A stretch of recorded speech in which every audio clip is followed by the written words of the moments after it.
The Brexit architect predicted that this idea of EU unity and solidarity is going to collapse. Nigel Farage gave a damning verdict on an overhaul of the EU's migration system.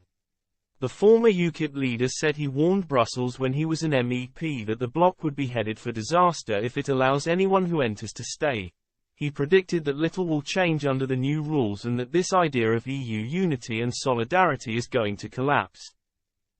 It comes as the European Parliament today voted through reforms after years of division over the EU pact on migration and asylum.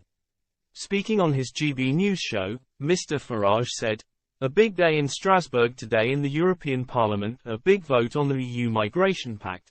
Now this problem afflicted the EU back in 2015 as large numbers of young people started to cross the Mediterranean.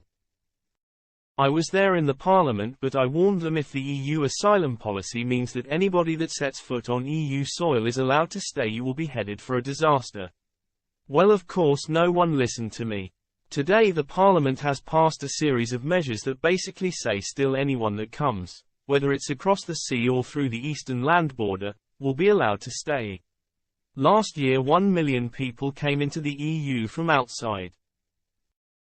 Basically what it's saying is that through solidarity member states will share the burden for those that come across the water or come through the land borders, and if you don't take your quota you will be fined €20,000 for every migrant you refuse to take. Now it passed in the European Parliament, albeit not by very big margins.